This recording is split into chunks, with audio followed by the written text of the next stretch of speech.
Coach, keep it on the left side about the fourth row. Yes, sir. Hey, Coach. Johnny is with Orange Biz. You didn't bring a quarterback to this event last year, had a bit of a controversy. What went into the decision to bring Garrett this year? You know, I think Garrett is one of our team leaders. He's a guy that made us go. He's one of those guys that when you're seeing him out there play, like all three of the young men that are up on this stage, that there's no doubt that not only does he bleed orange, but he has the respect and the love of the people around him. And I think anytime you have that type of leadership out of the quarterback position, it's always going to be someone that not only do you want to show, but you want other guys on your team to know that these are the guys that we're going to put out in front, and these are the guys we want you to emulate. Coach to the right side, jumping into the fourth row. Hey Coach, Essex there with the Old Gold and Black. Last season in the Dome, you guys played teams close. You lost to Wake Forest in overtime, lost to Clemson by 3, and this year you've got really pivotal season-changing games at home against teams like Notre Dame and NC State. How do you take advantage of that home field advantage and protect your turf and potentially change your season? Now, didn't you say gold and black? Yes, sir. Isn't that with the University of Purdue? I'm with Wake Forest University. Oh, you're Wake Forest University. I'm sorry. I thought you were trying to get one of those fast ones on me because you guys were playing Purdue in the Dome as well. So I apologize. I think the biggest thing in answering your question is anytime that you get a team at home, you feel like you have an advantage. We think we have a strong 12 men. We believe that when we're at Dome with the noise that we can make in the Dome, that it gives us an advantage on offense, and it definitely gives us an advantage on defense. And when you give our defense an advantage, we feel like that it should be something we should be able to take advantage of. Our home record is not what we would like based off of last season and based off of how tough our schedule is. We must do a much, much better job at home. But we feel like the effort has been put in. We feel like we're doing the correct things, crossing T's and dotting the I's. And we're looking forward to playing that home schedule in the Dome this year. Coach left side, about fourth row. Hey Coach, happy birthday.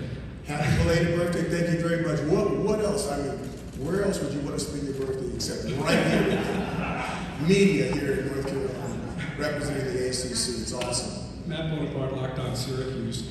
In your 6 years, you've struggled in November and December, 6 and 18. Why have you guys struggled late in the season? And would it be, how much better would it be if you guys were better then than you were at the beginning of the season? I think when people start talking about scheduling, struggling late, I wouldn't go there. What I would go there is look at the opponents that we've played. It seems like our schedules are back-ended, and that's okay. You're going to end up playing everybody, but when you acquire some injuries or you acquire when the transfer portal came up and all of a sudden people were transferring in the middle of the season, that can affect your depth. And when you don't have a lot of depth, that can change the outcome of the games later on. We've worked hard on that. We think we've got a really stable foundation right now. These leaders behind me have done a fantastic job in the offseason in growing up the young people, the underbelly of this football team.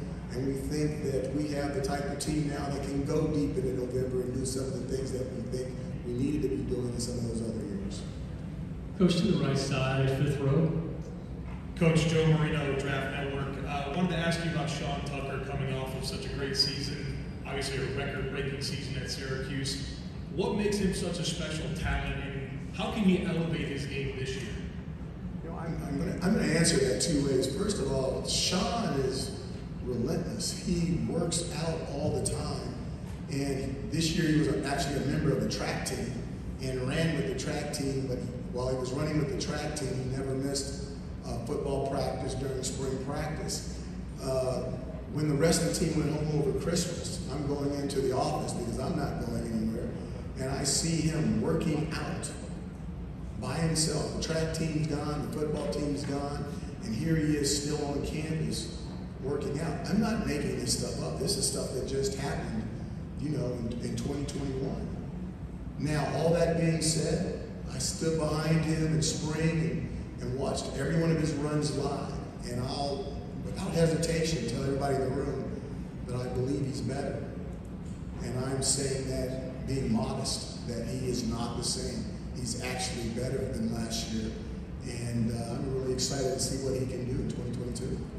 Coach left side, once again, fourth row.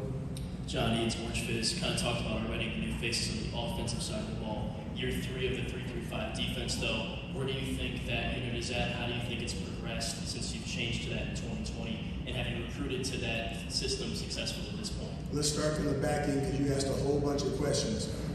Yes, we've recruited to that 3-3-5, and we feel like we're heading in the right direction as far as the depth and the personnel that we're trying to go.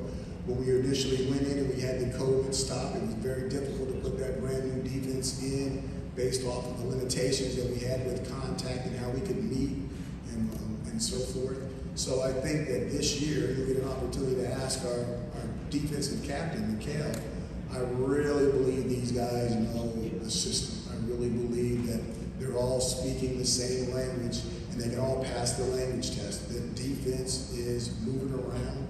It's fast, it's quick, and I think we have a lot more depth. We're young at the front end, there's no doubt about it, but everything behind those young kids are frosty guys that know exactly what's going on. Back to Dan in the front row. We look at the fact that we have divisions here in the ACC for one more season, and then we'll switch to that 3-5-5 model. What is it about the model that you like, and the fact that Syracuse will have BC, who you already play, Pitt, who you already play, but you'll have Florida State as a permanent as well. Just what do you think about that model moving forward? I think that's a similar model that when I was in the Big 12 when we were in the Big 12 earlier, we had divisions when I was at Texas A&M. We were in the same division as Oklahoma, same division as Texas, same division as Texas Tech. And we had a drought where you really have to play some good football to get out of that division. Okay, that's when I was at Texas A&M. When I went to Baylor, and we started that same way with Baylor being in the division with Texas A&M and the people I talked about. And then we went to that model where we could play everybody. That was one of the big turnarounds with the Baylor schedule. I can still remember when I was a coach at a school other than Baylor that they used to run this thing on the ticker on ESPN.